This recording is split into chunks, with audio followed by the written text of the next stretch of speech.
Si os parece, vamos a dar paso a Francisco Figueroa, que no se me encanta ahora, que nos va a hacer una presentación un poquito, nos va a hablar de árboles frutales. Él es un apasionado de los frutales y nos va a contar ahí un poquito de información de los frutales. Buenos días a todos. Muchas gracias al Grupo Social de Astorga por invitarme a estar aquí hoy en este intercambio de semillas y con todos vosotros. Y también a algunos compañeros de Arba de León que están aquí y también coincidiendo con el Huerto Social de Astorga. Y vamos a hablar pues, de cosas que tenemos por aquí cerca todavía y que están en proceso de desaparecer.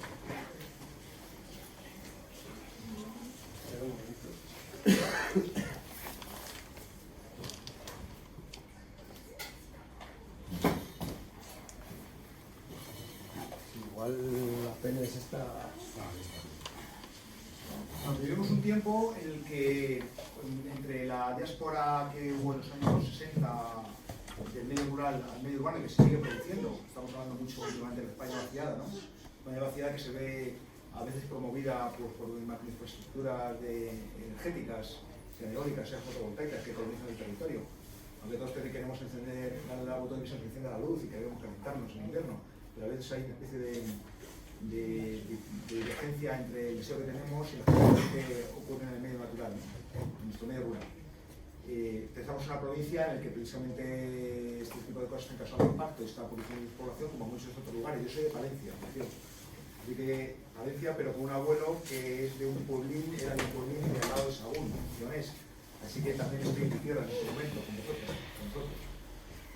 Y yo, porque soy de Palencia, me he criado en el borde de la ciudad cuando iba a coger grillos con mi madre, y cuando iba a pescar cangrejos de río, de los nuestros, de los autóctonos, antes de que llegara el cangrejo rojo de los pantanos de Estados Unidos, con la peste, con el hongo que ha destruido las poblaciones de cangrejos autóctonos. Cogía cangrejos de río y comía acerolas de niño, y comía barzanas de doncella, hablaremos de ello después, y peras de don Guindo, que seréis más mayores por aquí y recordaréis en muchos casos, y que son variedades que ya no se encuentran en el mercado, pero que hace no tantos años sí que existían en el mercado. El pera de doncella sí que sigue existiendo afortunadamente, ¿no? Bueno, pues os hablaré de mi infancia. Yo creo que por eso estoy aquí hoy con vosotras, porque ese recuerdo de infancia, esa especie de búsqueda de nuevo del paraíso de la infancia, para mí también está muy relacionado con eso que viví de niño y que luego he seguido buscando.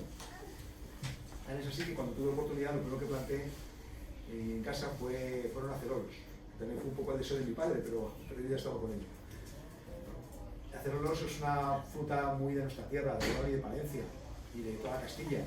Aunque sea un frutal exótico que viene del Mediterráneo, aquí se ha adaptado muy bien. Y además tiene parientes autóctonos muy próximos, como son los majuelos.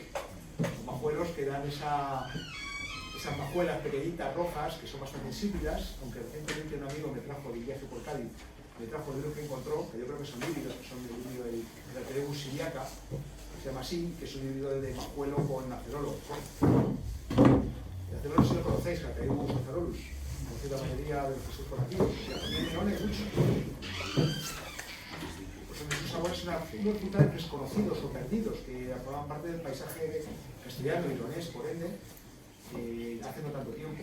También el gerbo, que aquí en alguna zona de León llamáis silvar. Es un tipo de serval, Sorbus domestica. Es el frutal, de todos los frutales, es un frutal silvestre, ¿no? ¿De los cazadores? No, ese es el capudre. No, ese es el capudre, Sorbus ocuparia. Ese es muy ácido, el fruto, pero también hay formas que son de fruto dulce, en el este de Europa y en Rusia. Incluso unos híbridos de Sorbus ocuparia con Granaeus sanguínea, que es un majuelo de Siberia. Eso lo sacó un pomólogo muy importante soviético, que era Michurin, que hizo auténticas barbaridades de librerías, en el sentido positivo, de hibridaciones de frutales, y consiguió pues, cosas muy curiosas, muy interesantes, ¿no? Entre ellas, Sorbus ocuparia, normalmente es un híbrido, y híbrido intergenético, que es todavía más difícil, porque puede haber híbridos entre, no sé, los híbridos son entre especies diferentes, pero del mismo género normalmente, o entre subespecies diferentes. Por ejemplo, un híbrido puede ser el guindo, que es un híbrido entre el Prunus el cerezo silvestre o cerezo cultivado, que es lo mismo, Prunus y el Prunus fruticosa, que es un tipo de ciruelo que no tenemos en España, que está en el centro de Europa. Ese es el guindo, ¿vale? Híbrido de esos dos. Lo que pasa es que el guindo, si sembramos la semilla, ¿qué sale? Sale otro guindo. Con lo cual, es una especie de origen híbrido, pero es una especie, porque es capaz de reproducirse a sí mismo. Esto es importante. Pasó lo mismo con el manzano, por cierto, para seguir contestando tu pregunta. El manzano es una especie híbrida, Malus domestica. Pero si sembramos una semilla de manzano, sale otro manzano. Con lo cual ya es una especie en sí misma, independiente de sus orígenes híbridos. Y su carga genética, el origen del manzano está en Kazajistán. Si vais alguna vez a Alma-Ata, en la capital, en el aeropuerto, pues si vais por las puestas que hay alrededor, os encontráis con manzanos silvestres, que cogéis unas manzanas que son de color rojo, de color amarillo o entregadas, que son como las que estamos comiendo habitualmente comprando en las tiendas. Solamente que la forma es silvestre, primigenia, y saben a manzana. Bueno, desde Kazajistán hasta la península ibérica ha seguido un largo recorrido desde la prehistoria, cruzándose con otras especies de camino, con manzanos silvestres del Cáucaso. Aquí se ha llegado a heredar algo, muy poco, algo de carga genética en algunas líneas de manzano con maguillo, con el Manus silvestris que tenemos aquí en los melojales, ¿vale? Castellanos. Especie muy interesante, ácida, de fruto ácido, y que vale para injertar, por cierto, manzano cultivado, manzano Malus domestica. Bueno, pues es lo que tenemos. Tenemos una interacción del ser humano con las especies silvestres, sobre todo de rosáceas, no solo de rosáceas. Rosáceas es la familia de los rosales, de los cerezos, de los ciruelos, de los manzanos, de los membrilleros, que es una de las grandes familias que han dado, con la revolución neolítica y los desarrollos posteriores, ha dado lugar a muchos de los frutales cultivados que tenemos en Europa, concretamente, ¿no? Y bueno, para continuar y terminar de responder tu pregunta, el Sorbus aucuparia es bastante ácido, pero tiene un producto en esos frutos, en su corteza, que le da esa acidez en parte. También el ácido málico también da acidez, lo que da acidez a muchos frutos, a las manzanas ácidas. Las de la sidra asturiana, que tiene algunas de estas líneas genéticas de maillo, de Manus silvestris. Bueno, pues esta acidez se le da un ácido que es además del ácido málico, el ácido sórbico. El ácido sórbico y los sorbatos se utilizan curiosamente como conservantes en algunos productos, algunas mermeladas, se utiliza con ácido sórbico como conservantes. Bueno, los conservantes en mermelada pues son un poco indeseables. Los hay peores y los hay mejores. Mejor yo creo que ninguno bueno. Los sorbatos no son inocuos, pero son de lo menos problemático. Y existen en el medio natural, en los frutales, el ácido sórbico, ¿vale? De los herbales. Bueno, pues concretamente el cereal de cazador, que tiene un fruto rojo. El otro se parece mucho en lo que aquí llamáis silvar en algunas comarcas. En el Bierzo tiene otro nombre, pero en muchas zonas de León se llama silvar. Es una deformación de cerebral, ¿no? El Sorbus domestica es una planta muy curiosa. Es a diferencia de otros herbales que prefieren lo que es una zona húmeda, sotobosque, el Sorbus terminalis, el Sorbus latifolia, el Sorbus aucuparia, y sus híbridos complejos, que también son especies, son de origen híbrido, el Sorbus aucuparia con el Sorbus aria, el mostajo de monte, de la hoja plateada por el mes, que hay mucho también en León, ha dado lugar al Sorbus intermedia y al Sorbus híbrida, que son dos especies que tienen hojas medio divididas como el Sorbus aucuparia, como los de cazadores, pero no tanto, y producen frutos con semilla, que si las siembras sale lo mismo, no sale ni Sorbus aucuparia ni Sorbus aria. Entonces son nuevas especies, pero de origen híbrido también. Bueno, a diferencia de todos estos, el Sorbus domestica es uno de los que quería hablar, así que me viene muy bien tu pregunta. Porque es una cosa muy de solo que una, solo dice que era el cazador. No, pero que no me ha venido muy bien porque iba a hablar de ellos. ¿Has dicho tú todo? Sí, claro, pero me ha venido muy bien porque yo quería hablar del Sorbus domestica, porque es un frutal de nuestra tierra, es un frutal olvidado, es un frutal de origen silvestre que produce una cantidad de fruto por pie. Hay no solamente en España, posiblemente el más grande que hay esté en la Sierra de Ayllón. Normalmente prefiere calizas, la Sierra de Ayllón está en cuarcitas, incluso en zonas de pizarra que son ya ácidas. Pero es un todoterreno, crece mucho en el Cerrato Palentino y Vallisoletano, en la Esgueva, aquí en León en algunas zonas incluso con calizas, ¿vale? Se hacen árboles muy grandes, donde más se da es, como digo, en calizas, pero también se da en Centro Europa, por ejemplo en Hungría, es muy tradicional el Sorbus domestica, el gerbo, que decimos en general, en Aragón le llaman azarollo, acerolo, no tiene que ver, azarollo, y hay ejemplares de 500 años, con 500 años en Eslovaquia, enormes, gigantescos, hace enorme. Y además es la madera más valiosa que tenemos en toda Europa. Se paga más que la de nogal y que la de cereza. Es más valiosa, perdón, que la del nogal incluso. Incluso en algunos lugares, estoy estudiando la silvicultura para la producción de software doméstica, en algunos lugares, por ejemplo en la Escuela Forestal de Aviñón, se ha trabajado con ello. O en mi tierra, en el campus de la Llutera, en el campus que hay de agrónomos y de forestales, un trabajo de fin de carrera de una alumna fue precisamente sobre la puesta en valor del fruto del sorgus doméstica, las jerbas, que son como unas pelitas pequeñas, más pequeñas que las de San Juan, o como una manzanita pequeña, porque tiene forma variforme o piriforme, en forma de pera o en forma de manzanita. Sí, se hace enseguida alcohol. Se hace alcohol, se fermenta mucho. Estas no se comen verdes, no se comen del árbol o maduras del árbol, duras, porque son muy astringentes. Vamos, te secan la boca y son ácidas. Pero las dejas sobremadurarse. No es una pudrición realmente, pero es sobremaduración. Como la del caqui blandito que nos gusta, dulce. Es algo parecido, ¿no? Se deja sobremadurar y eso en algunos casos genera alcoholes. Se puede destilar, de 140 con ellas. Pero también es muy bueno para hacer, no ya fermentado, de esta manera, o sobremadurado, para hacer sidra. Sí, nosotros lo hemos usado para echarlo. Sí, muy interesante.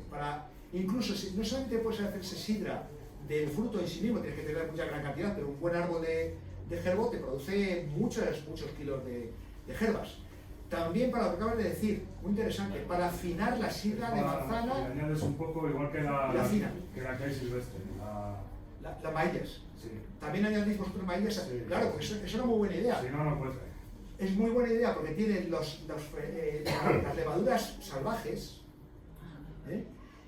Y además en la mezcla que hay en Asturias de variedades de manzanas que están estipuladas por el Principado de Asturias, bueno, que las hace todo el mundo. Tengo amigos en Asturias que las tienen de sus abuelos, las pomaradas y tal. Y hay manzanas dulces, pocas. Hay manzanas amargas y hay manzanas ácidas. Y hay una sinfonía de todas ellas que el maestro o maestra silveros saben combinar para conseguir la expresión, la personalidad de la sidra que hace cada maestro, cada maestra. Y también se utilizan, precisamente las maillas se pueden utilizar en este sentido para darle ese toque ácido, por ejemplo, que es necesario también para hacer una buena sidra. Para que se haga como cuando hago yo con rinetas que presenta una sidra dulce. Que te coja también fuerza. Efectivamente. Eso lo que hace es que cueza antes, o sea, no te tardas mucho. ¿Vosotros hacéis sidra de pera, perada? Lo he hecho en alguna ocasión. La he visto aquí en la persona que lo hace. Y en las Asturias hay una persona que la hacen, pero suele, y en Galicia también, un amigo que aprendí. La perada suele salir más dulce. El perry de los británicos, ¿vale? Perry, con variedades de peras de las a la antigua, peras duras, peras fuertes de sabor, ácidas, en algunos casos que se utilizaban como patatas para cocer. Cuando no había llegado la patata, muchas veces en los asados se utilizaban las peras de asar. Los codornos de Galicia y del norte de Portugal son unas peras duras como piedras, peras muy tardías, que se utilizan como la coruja que tenéis aquí en León y en Galicia. La coruja es una pera de asar. Una de esas variedades de las que quería hablar, que tiene un uso muy interesante. ¿La reineta qué es? ¿Ácida? ¿Cuál? La reineta. La reineta es ácida y es Porque pasaron a hacerla con azúcar y tal.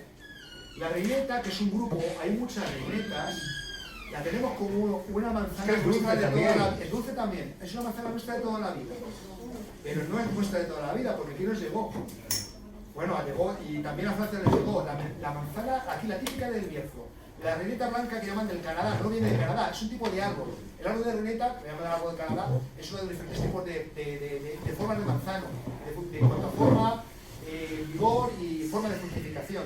Están las variedades Spur, que fructifican sobre todo en las brilillas y las formas terminales, son relativamente vigorosos. Está la forma de los reinetos, que fructifican en lamburdas y en brilillas coronadas, pero sobre todo más en lamburdas.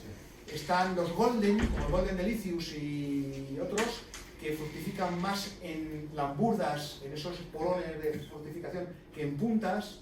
Igual que hay nogales que fructifican en punta, y hay nogales que fructifican a lo largo de toda la rama, que es lo que interesa, son más productivos. Los Harley, esos del culo plano de California, esa nuez que no saben a nada, por cierto, pues esos fructifican en punta. Sin embargo, otros nogales muy buenos que están hablando últimamente, que también californianos, fructifican a lo largo de toda la rama. Eso ya son más porque producen más nueces. ¿Vale? Bueno, pues un ejemplo, pues también pasa con los manzanos de diferentes tipos. Las reinetas vienen normalmente del centro de Europa. La reineta blanca de Canadá es una variedad francesa. En Francia es donde hay más tipos de reinetas, pero es una variedad francesa, pero también es nuestra. Hay una variedad que se cultiva aquí mucho, sobre todo en Burgos, en el Valle de Calderechas, la reineta Diputación. La reineta Diputación fue la Diputación de Burgos, que se fueron en los años 40-50, un ingeniero se fue a vivir en Francia y compró un montón de árboles reinetos. Trajo todos los plantados, cada uno de un tipo diferente. Había reineta de Mans, reineta de Orleans, reina de reineta, variedad francesa. Muy buena. Y tiene una ventaja respecto a la reineta blanca. La reineta blanca es triploide. La reineta gris, que es una mutación suya, la reineta parda, también es triploide. Tiene triple dotación de genes en los cromosomas.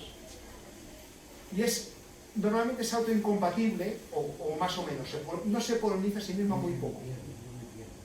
Entonces, la reina de reineta es diploide, tiene una carga, perdóname que es una cosa un poco especializada, pero cuento para que lo sepáis. Es una carga normal de genes.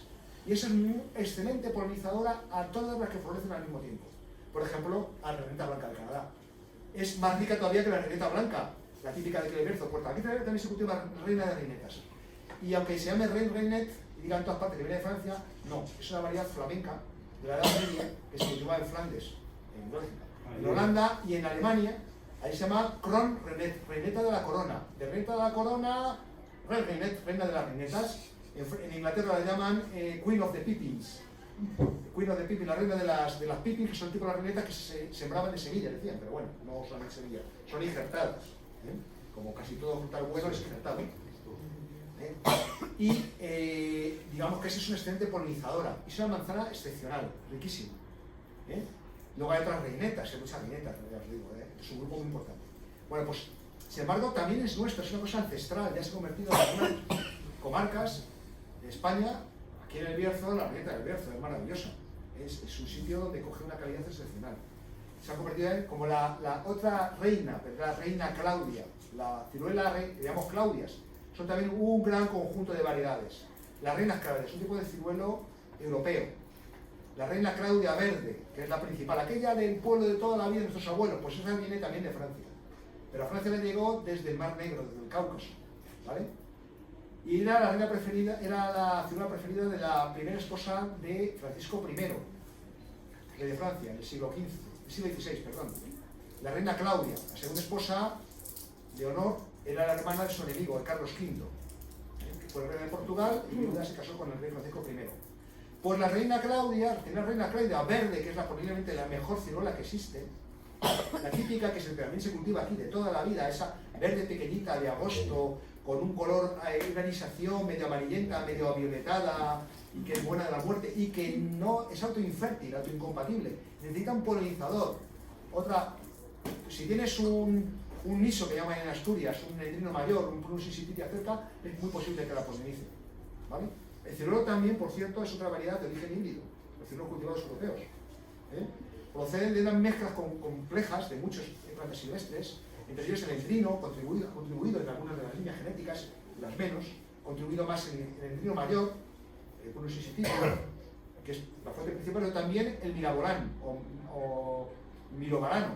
Mirabolán, que es esos que llamamos prunus que vemos en los parques de hoja morada, esos ciruelos que dan una ciruela en mayo, mayo en Murcia, en junio, comienzo de julio aquí, pequeñas y muy ácidas, sobre todo la piel, blancas, rojas o amarillas, son mirabolanos. Eso es un concreto, el ciruelo de Pisar, Prunus cerasiva pisari, que es el nombre de un jardinero del Sá de Persia, un jardinero francés que la encontró allí en el siglo XIX. Son esos de hoja morada, los que vemos ahí, ¿no? Tengo una pregunta. ¿Cuánto dura la semilla del endrino? Es que yo he traído endrinos. Cuanto antes la siembra es mejor. Yo he Si traído la de cascas ligeramente, este año pasado y de otro, pero claro, es que hay semillas que pueden aguantar 3, 4 años. depende de cómo lo conserves. Está cerrado, pero traje unos de este año cogidos en septiembre y otros del año pasado y los puse ahí. Por eso te preguntaba si... Mejoras de año. ¿Pueden salir o no pueden Pueden salir? salir, pero vamos a ver, en los bancos de germoplasma, las colecciones de variedades de frutales o de semillas de un tipo, de huerta, lo que sea, tienen condiciones muy concretas de conservación, condiciones de baja temperatura y muy baja humedad, con gel de sílice, No. o sea, entonces claro, ahí te pueden durar años. Guardado Todo lo que cerrado, no sean pero sin más. condiciones, te pueden durar mejor cuanto antes las siembres, ese mismo otoño, ese mismo invierno, la primavera, siembras cuanto antes. Según el tipo de, hay frutales que duran más la semilla y frutales que duran menos. Las nueces, las bellotas se estropean en el año, tienes que sembrarlas cuanto antes. Las nueces germinan digamos el 150%, para exagerar. Todas. Pero las que se han estropeado se les ha comido un gordojo el germen. Germinan prácticamente todas. Pero como la dejes secarse no te germina ninguna, se pierden. Tienes que mantenerla en unas condiciones que son las de una cama de arena, un banco de arena con metida semilla con muy poquita humedad para que no se te pudran. Tienes unas estratificadas en arena, en un cubo, en el patio, ahí en un sitio que no del sol. Y le echas, si no llueve, le echas muy de vez en cuando un chorrito de agua. Y ahí te aguantan, incluso te germinan. Y salen todas. Y si las siembras en el suelo, todavía mejor. Pero si las dejas secar un poco, ya no te valen para nada. Entonces, cada semilla tiene unas condiciones, esas semillas que se llaman recalcitrantes, que tienen que sufrir procesos de frío y de calor alternativos para poder germinar. Es un mecanismo de defensa. Para que germinan cuando se han pasado una serie de condiciones y parece que puede darse ya una situación en la que proclive a que pueda germinar y mantenerse ese área. Son estrategias de proliferación y de difusión de la que tienen las plantas, igual que tenemos los seres humanos o que tenemos los animales superiores. Hay la estrategia K y la estrategia G en biología que se estudia, que es aquellos que tienen pocas crías, los seres humanos tenemos pocas crías, están mucho tiempo en el vientre materno, salen ya criadas y pueden dedicarse, o sea, y tienen mucho cuidado también por parte de los padres. Están criadas relativamente, no son autónomas. Sin embargo, las ovejas paren un cordero y ya sale funcionando, si tiene que beber leche de la madre, pero sale funcionando y corriendo, ¿vale? Tienen pocas crías, las cuidan, más o menos según qué especie. Otros no las cuidan para nada, pero tienen miles de crías, los peces. Los cardúmenes sueltan un montón de huevos, se polinizan, nadie sabe de cuáles son sus hijos, los peces ni se preocupan, excepto algunos que son también vivíparos, que tienen los huevos, los crían y los tiburones, por ejemplo, son vivíparos, ¿no? Son huevos, pero los llevan y los cuidan según qué especie. Bueno, me voy a arreglarme porque si no salimos de los frutales y acabamos en Roma. Estabas con el malus doméstico. Con el malus doméstico. Vale, pues, vamos a volver el para sorbus atrás. doméstico. El sorbus doméstica. El sorbus doméstica es algo muy interesante, es algo que forma parte de nuestro paisaje. Tiene una madera muy buena, muy valiosa y además tiene propiedades sautíferas su fruto. Se hacen mermeladas, se hacen sidra, muy interesante el dato que haces Pasa que es muy complicado de encontrar ya. Efectivamente. Los árboles suelen tener 150 años. Se produce fácil de semilla, incluso de chupón. Salen muchos chupones de los sorbus doméstica y los podéis sacar y replantar en otro sitio. Yo os animo a que quienes tengáis ganas de plantar y reforestar, es una de las mejores cosas. Un buen amigo, Eduardo Perote, que es ingeniero forestal y es agente forestal de Castilla y León, de la comarca de Ribera de Duero, que organizan, os invito también a que asistáis, organizan unas ferias ibéricas de fruticultura local. Acabo de tener ahora una de injertos y se llevan ya la 50ª, que vaya 15 ediciones, y también de tomates. Sí, Llevan 1000 variedades de tomates. Los de tomate hemos estado. Sí. Bueno, luego en mayo habrá reparto de plantel allí, por si tenéis plantel de tomate de variedades tanto modernas como antiguas. Se cultiva más de 1000 variedades de tomates. Eso es muy a menudo ahí también. Los primos del Belga ese, que se pone allí en la plaza alguna vez. Ajá. Hemos traído algún tomate ruso. Así, tomates rusos hay muy buenos. Para verlos aquí con la corta duración, para ver si podíamos conseguir. Los hay que se adaptan, los hay que no. Te puedo contar algunos, porque también cultivo bastante tomates. Entonces, tomates rusos es un pequeño curso, pero tiene que ver con las variedades tradicionales. ¿Cómo se consigue las variedades tradicionales? Luego vuelvo a los seguros, Pero es interesante la dinámica. A mí me gusta que participemos todos y que aportemos. Por ejemplo, yo sí sé que aquí hay personas que estáis manteniendo esa tradición de afinar la sidra echando sorbas o echando maillos. Que es muy interesante. Para el endrino, hay una receta de endrino, la espacharán, es una variación de la ortodoxa, que es, además de las endrinas y de los granos de café y el palo de canela, echarle también algún maillo y echarle también flor de manzanilla. Eso lo hacen así, me lo contó una amiga de Guipúzcoa. Ya, pues yo no sé lo que es el maguillo. Es que no tengo Maguillo, ni manzana idea. silvestre, maguillo, a lo mejor llaman maguillo, Yo no maguillas. tengo ni idea. Manzana silvestre, crece aquí en los melones. Es una manzanita pequeña y azul. Normalmente amarilla, hay algunas con variantes. Sí, a veces algunas son oscuras, como Sí. marrones, pero de este De tamaño. este tamaño, sí, efectivamente. Y Y es- cuando que están un poco pasadas lo ves, porque la metes en la boca y como si te tomaras una copa de agua de Sí, fermenta. vamos. Igual que los osos comían madroñas, Igual que los madroñas, pues yo creo que también comían aquí en el se emborrachaban con las antes. Nosotros ya te digo, solemos usar más manzana porque el maíz nos cuesta más. Claro, y además puede echar una pequeña cantidad. Pero si echas unas sorbas, unas jerbas, no, pues también te ayuda a afinar el sabor de la sidra.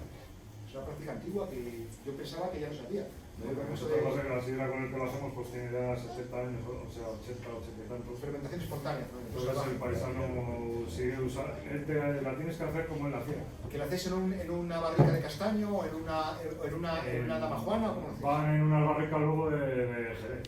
A de Jerez y coge ya también tiene una Y fibra. esas Tiene están ya levadura. ahí 6 meses y pues eso. La sacamos. Tiene que ser preparado para que vaya saliendo el aire con la, Exacto, con la con pipa. la espuma y con todo. Todo eso va saliendo y luego lo vamos rellenando. Muy bien. Y se hace con mezcla, lo vamos mezclando, que lo podemos sacarlo con manzanas que supuestamente no iban a dar sidra y han hecho sidra. Lo que pasa es que el rollo luego de siempre es meter manzanas que nadie haya echado cobre ni que Claro, tengan sus levaduras. Que tenga sus levaduras Y ya naturales. está. Entonces con eso hemos sacado una vez, trajimos una furgoneta con 1500 kilos de Asturias y la demás era toda de la zona de la Vecilla y de Serrilla y de Montañana y todo. Muy bien. La mezclamos igual y salió bien, pero luego siempre hay que ir con este paisano al monte a por 10 sacos, 12 sacos De maillas. de las otras pequeñas Y para, de jerbas. sí, para echarlo. ¿Qué es? Fenomenal. Perdona, Gervas.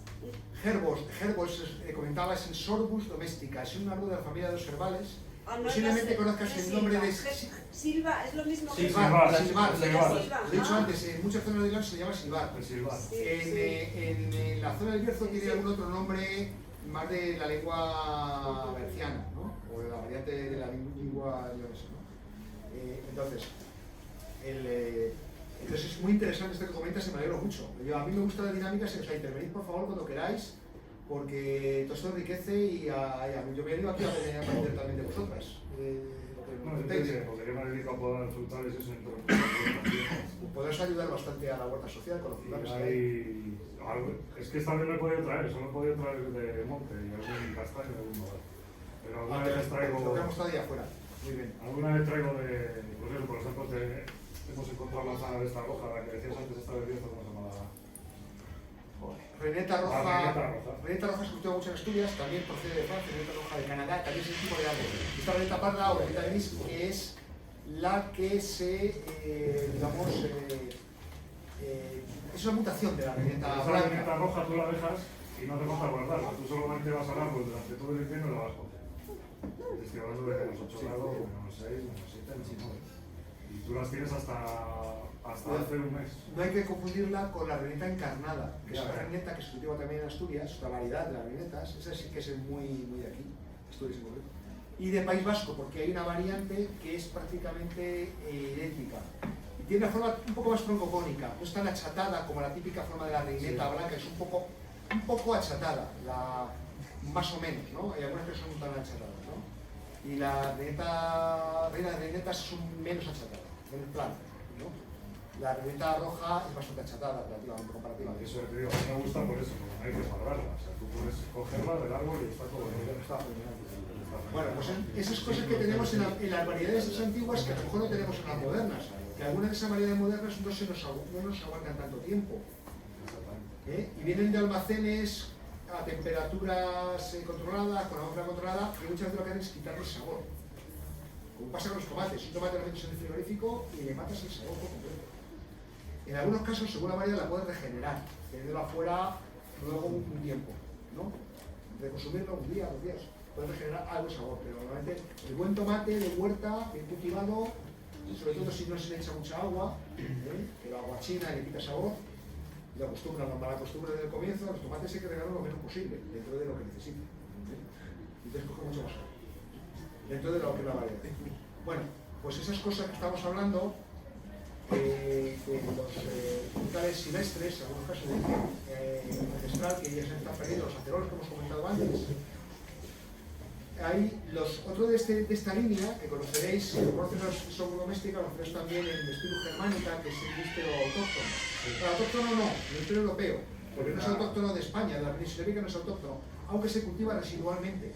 Se cultiva residualmente, todavía quedan en Murcia el lispolón murciano, que es gigante. El lispolón es da un níspero niespla o níspola, que también le llaman, y también se deja sobremadurar, también se deja que se ablande. Con los primeros fríos está más rico, está comiéndote como una mermelada, como cuando comes un kaki, que es como una mermelada, dulce. Pues eso es lo que le pasa a la jerba y lo que le pasa al níspero, pero más en color marrón, no en color rojo, ¿no? Entonces el níspero se cultiva ahí en Murcia, todavía quedan algo de cultivo entre la gente, en el campo. En el País Vasco yo creo que donde más. En el norte de Burgos, la zona de las Merindades, en alguna otra comarca de zonas de Aragón, en la montaña, y yo creo que aquí en León todavía se conserva en algún sitio, todavía se conservan nísperos europeos, que fructifican en octubre, noviembre. No como el níspero japonés, que se fructifica en mayo, cuando lo compramos, ese amarillo es el japonés, que también ya es nuestro, pues se ha adaptado aquí. Sí, porque lo que estás diciendo el otro, creo que lo venden en la bañeza, lo tienes en el vivero. En la época, y sí, lo puedes comprar en viveros. Sí.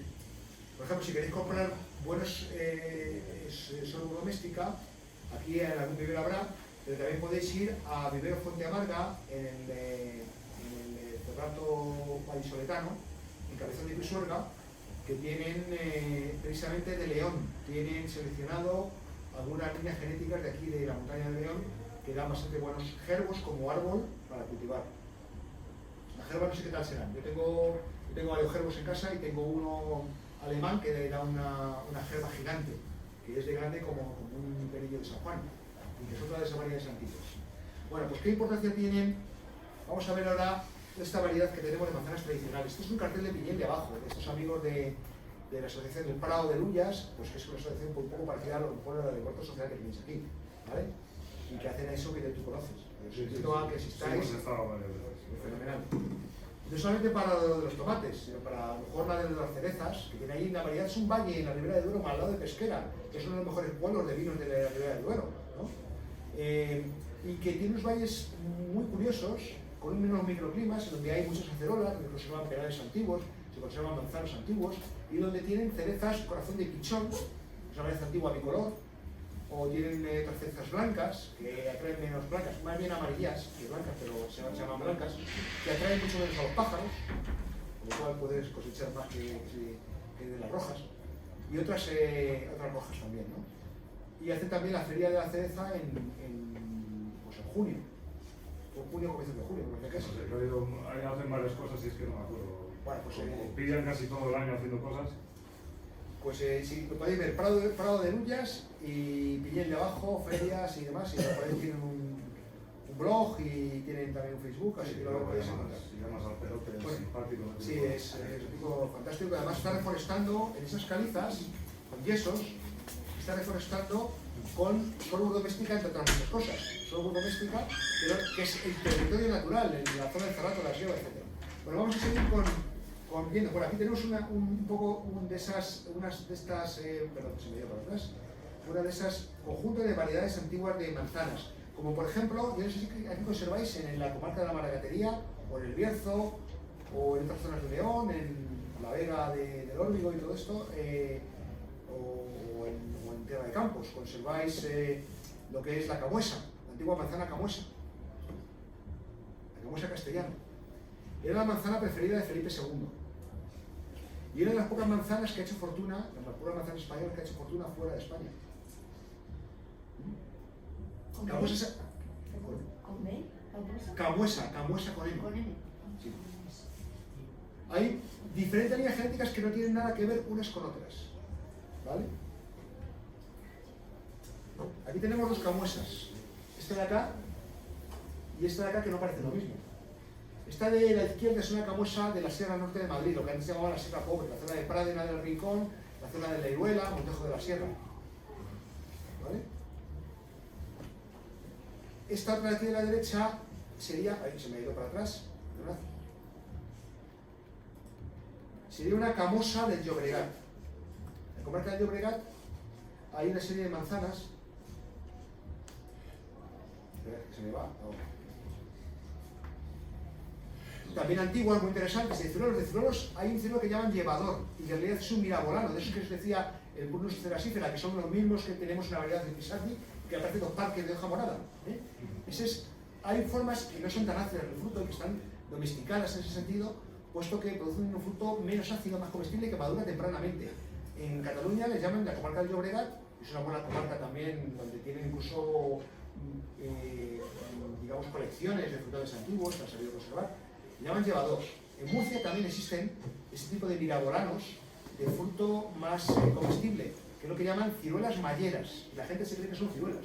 Son muy próximas, son parte de ese conjunto de hibridaciones entre el Prunus insitipia, el Prunus cerasífera, el Prunus espinosa dendrino y otros ciruelos de Centro Europa, que han dado lugar a los ciruelos cultivados europeos. Pues las malleras, es que allí en Murcia, con el clima que tienen, maduran en mayo, se cogen en mayo. Antes que nada, esos son unos mirabolanos, curiosamente, ¿no?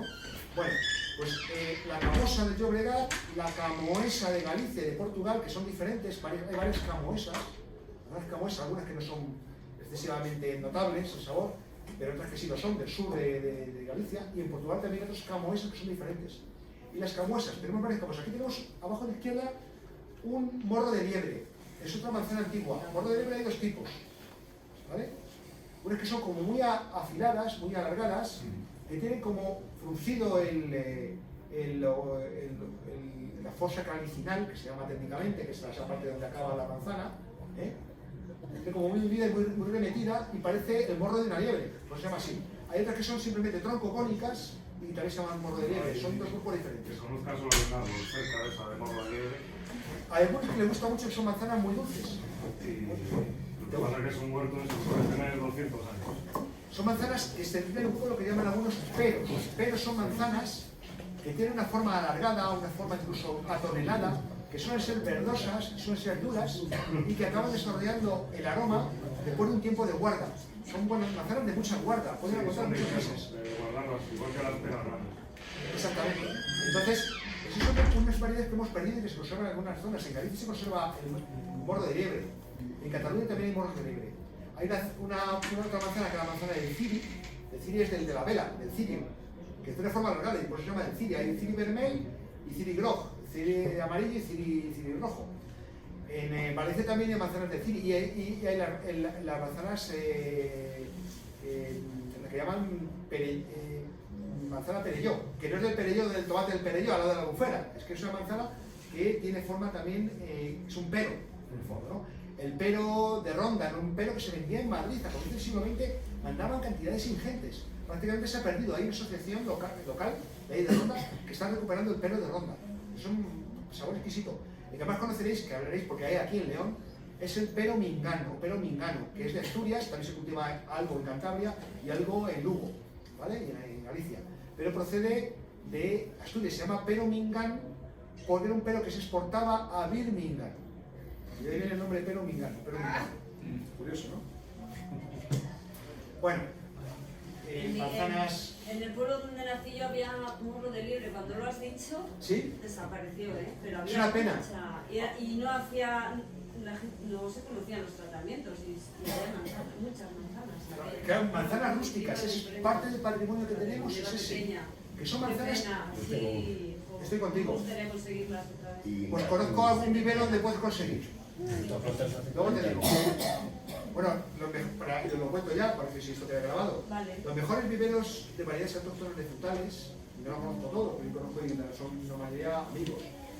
En Extremadura tenemos Arboré, que lo lleva Efrén Martín, que es un ingeniero agrónomo y que mantiene estado también con asociaciones de semillas como Zaoz en la Sierra de Francia, pero él está ubicado en Villorcas, en su tierra, al lado de Guadalupe. Es un gran cultivador de castaños y también tiene un montón de variedades antiguas de toda España y de otros lugares, pero sobre todo de toda España. ¿Vale? También tiene un nombre parecido a Arboreco, que está en Girona.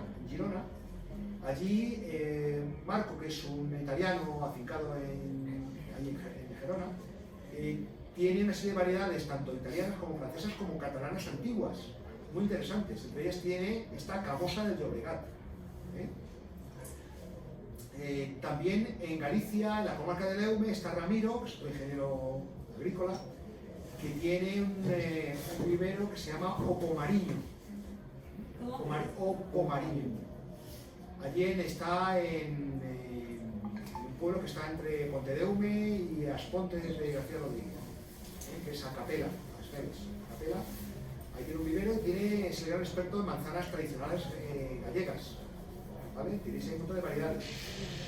Luego hay algún otro que también mantiene variedades en diferentes zonas, como el de la Bañeza, y hay que mantiene variedades antiguas. Sí, he comprado yo ceremeño, no sé. Ceremeños hay varios tipos, son de las variedades que quería hablar. Ahora hablaremos de ella, pero vamos a pasar a la siguiente diapositiva. ¿Cuál es la bandera? ¿Cuál? ¿Para? Barra, sí. Barra. Sí, sí. En Rioja tenéis a primero Gallardo, Carlos Gallardo, que mantiene también un conjunto de variedades antiguas de La Rioja. Entre ellas tiene una camuesa, muy próxima a la que es la camuesa castellana, que le gustaba Felipe II. ¿Vale? Tiene también morro de liebre, también tiene ella, que yo recuerdo tenía morro de liebre. Chero Gallardo en La Rioja, Viveros Gallardo. ¿Vale? En Aragón está Viveros Ibáñez y otros viveros que también tienen algunas variedades antiguas, tienen Velázquez y Ceremeño. Ceremeño y Cermeña llevamos a varias cosas. Sí, bueno. Hay el cermeño de toro, que es una perita pequeña, más pequeña que la pera de San Juan, y que se da por San Juan también. Es una pera muy dulce.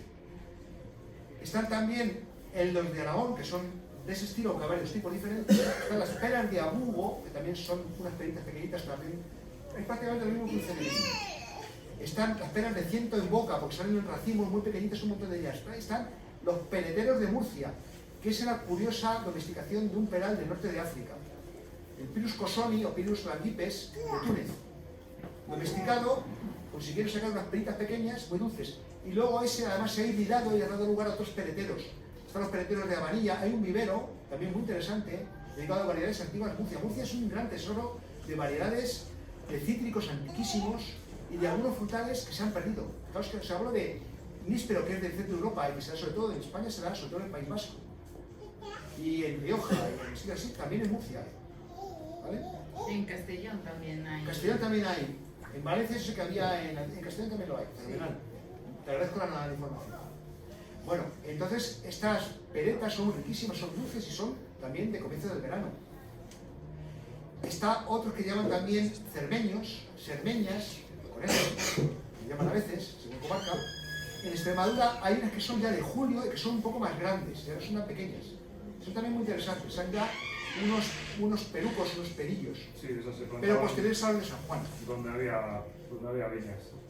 Muchas veces en las lindes, como en las acerolas, las acerolas en Palencia, imagino que aquí también, muchas veces eran en las lindes entre huertas, entre mercedes, vegetales y unos vecinos con otros. Ahí había endrinos también, eran zonas de biodiversidad. Y además formaban parte de la trama del paisaje, de la mosaicidad del paisaje. Lo que son las sedes. Las sebes de aquí de León, del Bierzo, de Galicia, de Asturias, las sebes que son parte de ese sistema de bocaje tradicional de árboles con prados, con delimitaciones de piedra en seco, que es un arte también colocar las piedras en seco y que se mantengan durante siglos, que cada comarca de su material y cada comarca de una manera. Hay zonas en Galicia que son con lajas de piedra o de pizarra, trabando zonas de hiladas de mampuesto, de piedra de granito o de la que tengan allí, en cada lugar, ¿no? Es una maravilla, un tesoro, digamos, antropológico que se está perdiendo, ¿no? Un tesoro etnológico, por así decirlo mejor, ¿no? De cada comarca que estamos perdiendo, porque la gente ya ahora se las hace de hormigón a las piedras y aquí, claro, no es lo mismo. No tienes esa sabiduría ancestral de un cantero que sabe cómo coger una piedra, la ve y sabe dónde va a ir, o sabe cómo le pega el golpe para que encaje y sujete todo el resto de piedras en su sitio y que sean inamovibles durante bastante tiempo, ¿no? Bueno, pues eso es parte de los saberes que estamos perdiendo también, al mismo tiempo que perdemos en el medio rural esos conocimientos que es cultura. Cultura y cultivo vienen de la misma raíz y es lo mismo, es un conocimiento en realidad que estamos perdiendo. Y son en eso, en el sentido de lo que decía la compañera de la manzana morra de liebre, que no hacía falta tratarla para nada y aguantaba. Ahora tenemos que echar 1000 tratamientos porque son susceptibles a 1000 enfermedades. Gran parte de la manzana muy rica, por otra parte, que no se han conseguido recientemente, pues resulta que son todas primas, hermanas, nietas unas de otras y son de sota caballo rey, se cuentan con los dedos de una mano las variedades de que se proceden, y casi todas ellas tienen la genética de Golden Delicious. A partir La de Pink los Lady. años 80, donde entres en cualquier huerto que entres, si están los árboles de los años 80 para adelante, Tenéis no hay ninguna variedad vieja. la cabosa del Llobregat, que se cultivaba en toda la zona samaniosa de Lleida, de Lérida, del Pla de Lleida, de la llanura leridana, de la zona donde se da la aceituna arbequina, otra gran maravilla de origen griego, otra maravilla que tenemos, que es esa variedad catalana que se cultiva ya en muchos sitios. En Navarra también se cultiva arbequina, en Andalucía también se cultiva arbequina, que es un tesoro de aceite fino de los mejores que hay, ¿no? Aunque se oxida muy rápido, no se oxida en medio año, sino que tiene características. Bueno, en esa comarca de la Arbequina, en la zona de Mollerusa, etcétera, también es un gran sitio de cultivo de frutales de pepita de toda la vida. Y ahí se cultivaba la manzana cabosa del Llobregat. Hasta que llegó la revolución de Golden Delicious y de Red Delicious, del Starkin. Manzanas de bastante escaso valor gastronómico, si me permitís un juicio de valor. Una vez que hemos probado la verde doncella, pues ya el otro... Pero bueno, también tiene su interés. El Golden Delicious parece algo positivo, es bastante resistente a enfermedades, como el fuego bacteriano. Es más resistente que otras variedades. Sí. Bueno, para el Golden Delicious está la Red Delicious, que conoceréis la Starkin, la Red Chief, son clones diferentes de la Red Delicious. Son manzanas que aparecieron en Estados Unidos de árboles espontáneos de semilla de una manzana que había caído en un árbol, y salió un árbol, alguien que lo dejó, y anda, dice, anda, pero esta manzana no está mal, es una de cada 100 o de cada 200. Bueno, pues está en la genética, por ejemplo, la Pink Lady, manzana australiana riquísima. A mí me encanta la Pink Lady, muy buena. Pink Lady no es el nombre de esa manzana, Pink Lady es el nombre de una marca de club, de royalty, que te hace pagar para asesorarte el cultivo, es una marca. Como marca manzana, pera de ahí La Marlene. La Marlene es una marca. Es lo que dice usted, es una marca. Exactamente. Hay marcas en Francia, hay marcas del Tirol del Sur, que son zonas productivas y son estrategias comerciales. La Pink Lady es una marca. El nombre de esa variedad es Cripps Pink.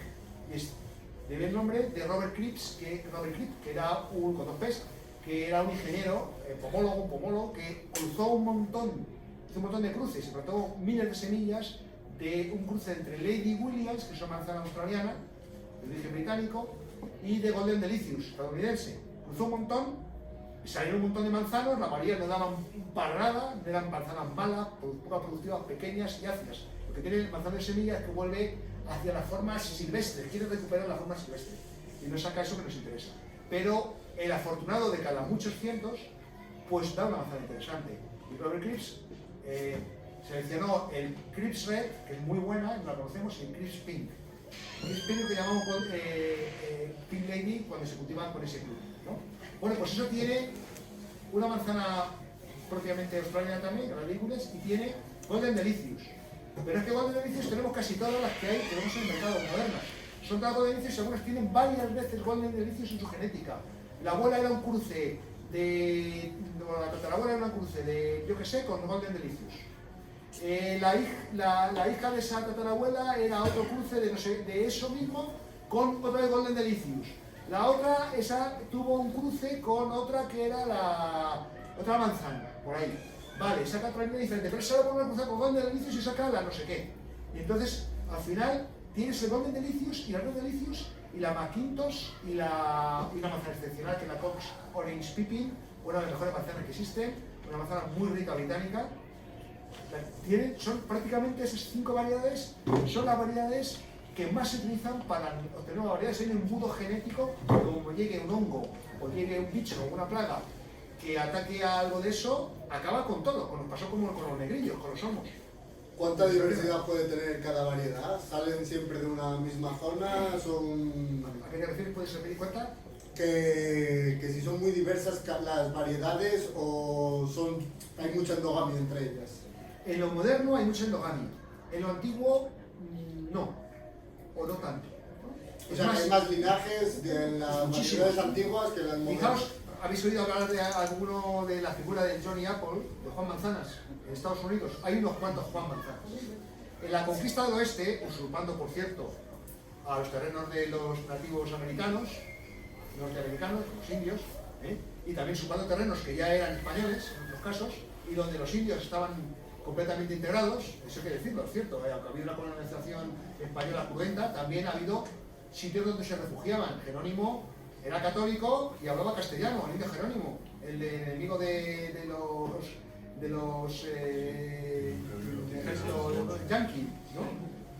Pues este era completamente, estaba españolizado, y además se refugiaba a las misiones españolas cuando perseguían los ejércitos estadounidenses. Los terrenos que habían usurpado a México, que era independiente del resto de los países independiente, y todo eso hay que también saberlo, ¿no? O sea que no solamente usurparon a los indios, que también usurparon a territorio que ya estaba legalmente constituido como territorio español y luego como mexicano.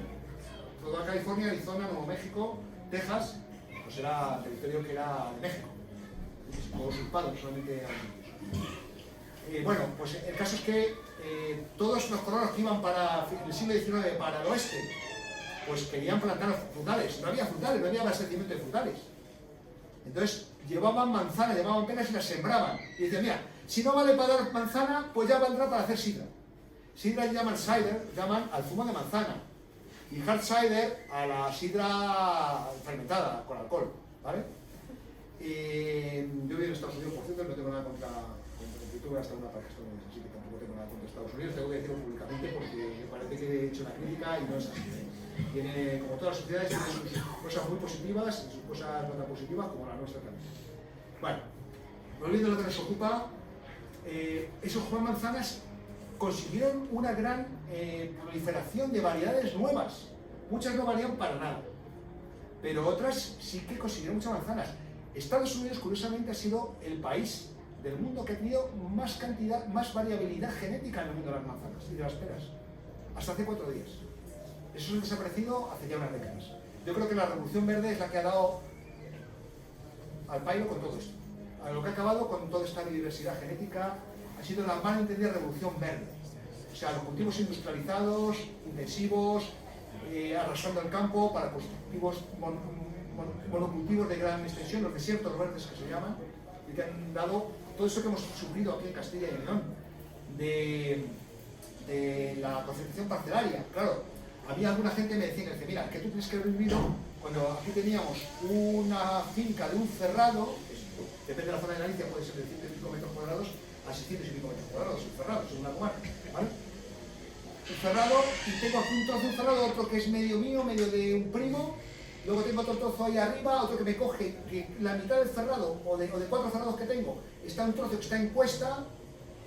Bueno, creo, yo entiendo ahí algo, porque por eso es biodiversidad, hace mucha aplicación natural, pero claro, para la gente del medio rural, eso es una tortura, poder sobrevivir de eso.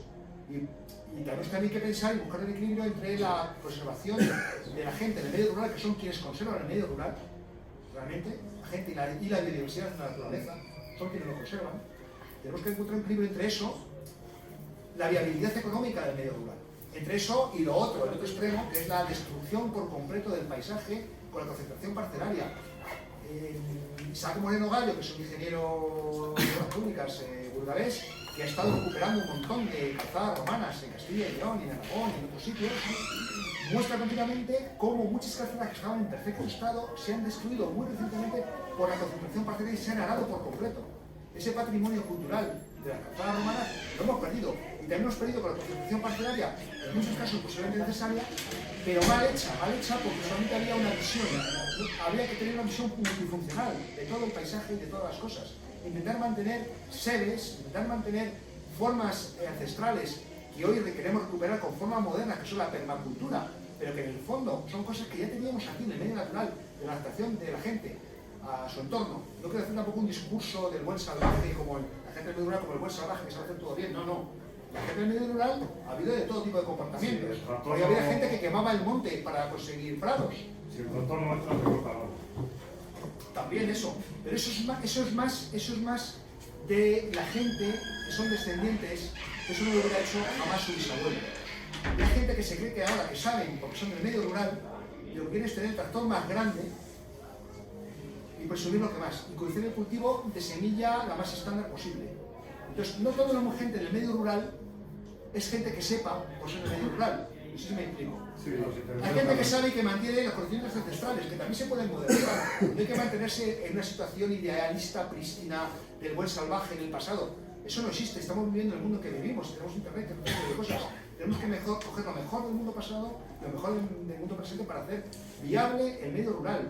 Y tenemos que conservar, se puede hacer a lo mejor una concentración parcelaria, pero sin destruir las sedes y sin destruir el patrimonio cultural. Pero ahora, por ejemplo, el Friesno no se usa para nada, tú vas allí, yo vivo en la montaña, entonces tienen las sedes de Friesno, de Abedul, y eso antes se usaba.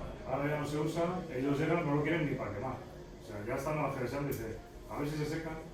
A ver si se secan, le prendo fuego. Y cojo medio metro cuadrado más. Y ya aquí ya no tengo, ya mis bancas pueden pasar sin que haya por dentro nada, ¿sabes? Sí, es solamente eso. Yo tengo, yo que sé, medio metro por 500, tengo, yo que sé, 150 metros cuadrados más de prado. Y ahora como no hay un uso de esas sedes, porque antes esas sedes se usaban, siempre, para algo. Tenían comida, te daban materiales de construcción, te daban leña, valían para que el ganado quedase dentro. Ahora al no servir, y como la gente tampoco, bueno, eso tiene un dueño, y un dueño tiene 50 hectáreas de monte para sus vacas, tiene 90 vacas, entonces no es como antes, ¿ves? Yo creo que el problema de todo esto es que no se usa, que no hay un uso. No sé. Pero ¿por qué no se usa? Yo creo que porque no se valora el medio rural y porque la estructura social y económica es otra diferente. Yo siempre defiendo que yo creo que en el medio rural hay que buscar la multifuncionalidad de los sistemas para hacerlos que den más valor añadido. Si plantas castaño, plantas un souto, si lo consigues micorrizar con boletus, tienes castaño, tienes castañas, tienes miel de castaños y pones unas colmenas, que es buenísima, y tienes boletus edulis o boletus... pero como lo tengo dentro del coto de caza, no quiero gente andando por ahí. Cuando ves los castaños y los boletos, vas tú bueno. Te lo coge el primero que salta. Te los coge tu nieto. Bueno. Bueno, también puedes plantar, si es caliza, avellano con micorizó con trufa. Es caliza. Para que tenga una textura pedregosa y con algo de eso. Por ahí hay soluciones para todo, pero yo el problema que veo es ese, que tampoco se le quiere dar otro uso como el que tenía antes. Y ahora, no sé, las sedes son inútiles, las presas de agua son inútiles, porque total, como no hubo huerto, pues si me quitan el agua me da igual, pues ya no dejan hacer la presa, le tiran los ponzones, ya no puedes usar nada. No, ese es su problema, pero el problema es que no se valora y que el medio rural está produciendo para... Ahora mismo, sabéis que hace ya un par de años que hay más personas viviendo en el medio urbano en el mundo que en el medio rural. Hay más población en las macro ciudades y en las pequeñas ciudades. Productores de energía somos ahora. Vale, sí. Además están explotando el campo para fotovoltaicas que arruinan el paisaje, que arruinan el patrimonio arqueológico, que producen despoblación en muchos casos porque no dan trabajo a la gente de la zona muchas veces. Pero yo solo veo una cosa, mira, en conclusión, porque esto es un debate político al final, si nos vamos por los cerros de Úbeda. Sí. ¿Quién conserva las especies que usted ha dicho? La gente del pueblo. Sí. 4, usted ha dicho. Yo, mira, yo tengo vital, tengo de morro, tengo... Pero claro, los plantamos mi padre y yo hace 40 años. Lo que están diciendo que viene al caso. La gente se va a las ciudades. En las ciudades que hay supermercados. Los supermercados ¿qué piden? Esto. Y lo demás se pierde. Es lo que hay. Cierto. En conclusión. Cierto completamente, que es lo que tenemos que hacer, educar un poco el paladar. Yo porque estoy interesado en esto, porque he comido la verde doncella de niño y yo tengo uno. Pero que claro, me da una voz y me dicen, yo solo lo quiero. Y encima verde cultivada otra vez en la zona de Mollerusa, que es una zona tal, pero en la montaña cerca de Puigcerdá, y que también tiene muy buena fruticultura y buena calidad, pero hay mucha producción también industrial.